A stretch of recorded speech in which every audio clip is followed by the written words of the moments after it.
is Thursday, the 21st of September. I am at the Museum of Comedy today for their Leicester Square New Comedian of the Year competition. So, big comp, big deal.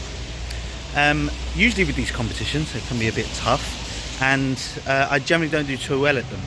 So I try to treat them just like any other gig. I must admit, I have got some feelings going on. Not nerves, but just definitely just kind of like raring to go. Really want to give it a go. I've been on a bit of a run, bit of a heater, if I can admit that, lately. Doing well at the Frog and Bucket. Having a few, I know it's not, my material, but good MCing gigs, which has given me a lot of confidence. People give me a lot of good feedback, like fellow comedians. So yeah, feeling excited about it. But this is a proper comp, by the way. Proper stiff competition. A lot of people. Hopefully I do okay. I'd like to get past the heat. I know that there's one person tonight who's an absolute beast, so in my mind there might be two places going, because I think 3 go through. I'd like to think that I've got I'd like to be able to do that and say that at the end of this, if possible. If I do that, I'll be over the moon. But you can only see.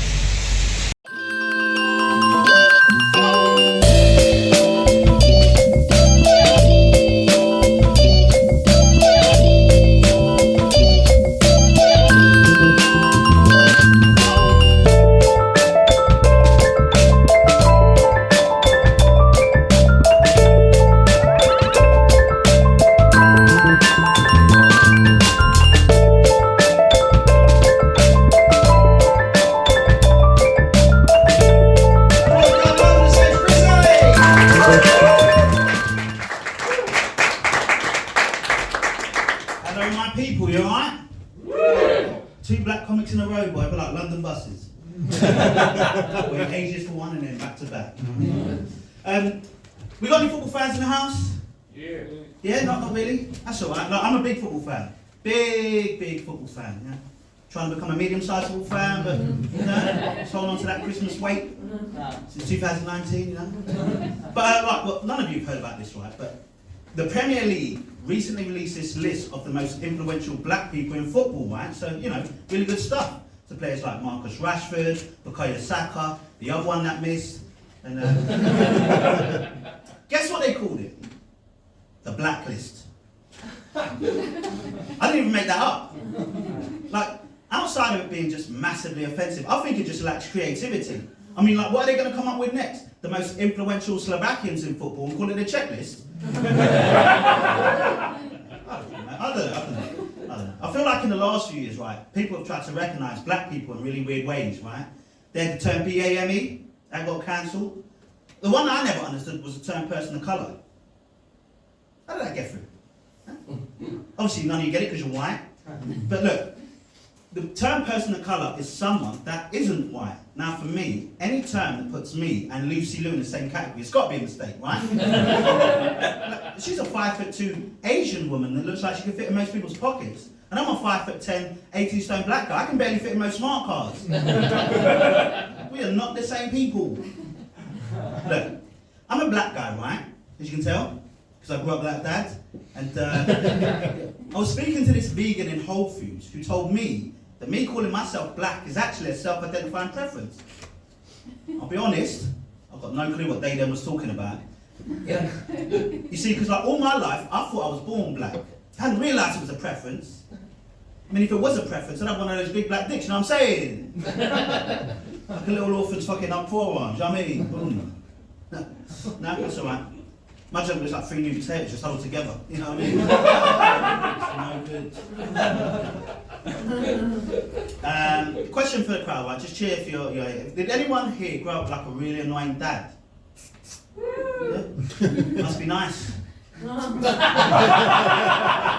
practically shut off at this point, you know what I mean? No, but I grew up with a single mum, right? Wonderful single mum, right? She did all the typical things a dad would do, She'd go out and play football. She talked to me about girls. She even taught me how to shave. It's hard getting between those legs, but, I'm a good boy. What can I say?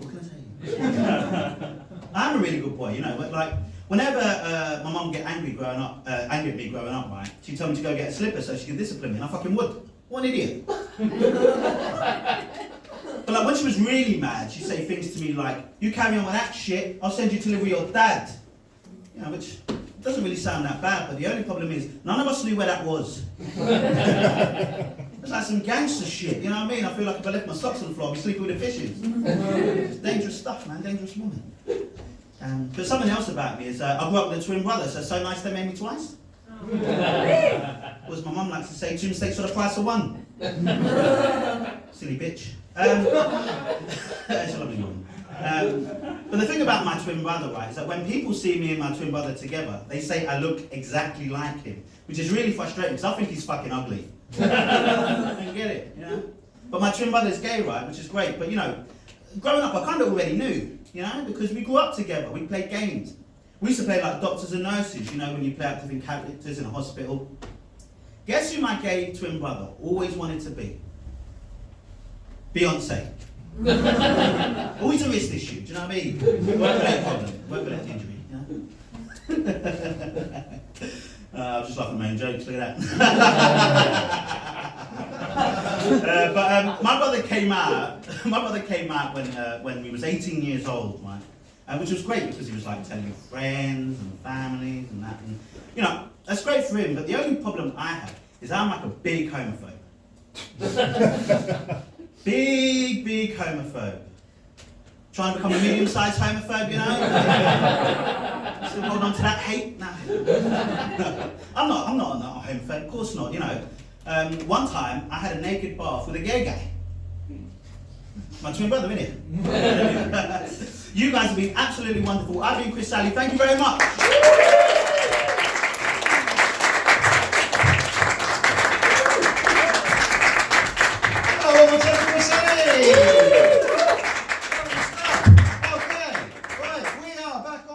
Let's give it I'll just do this a cappella.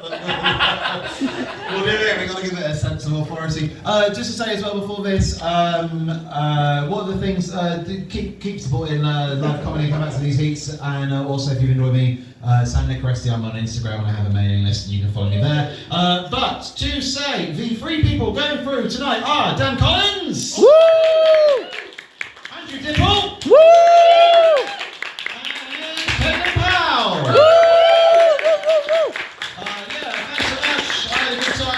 I had a good time, and basically now I'm just going to go off mic and the evening's over, so that's thanks so much for coming by.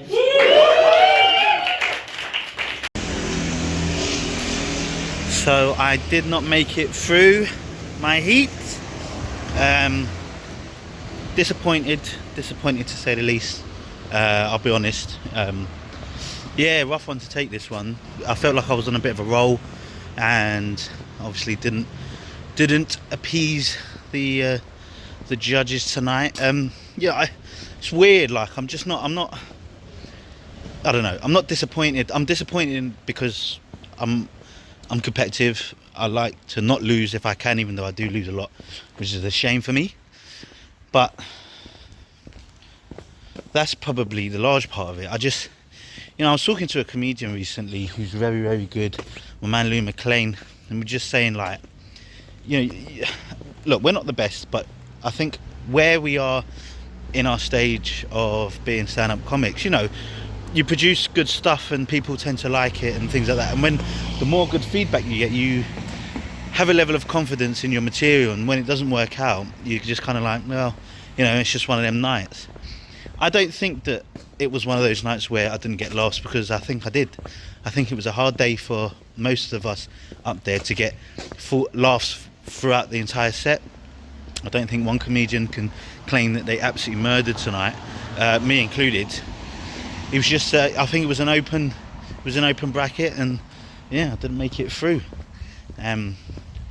I'll watch back the Frog and Bucket to remind myself that I'm not shit, and I actually am half decent, at least at this level.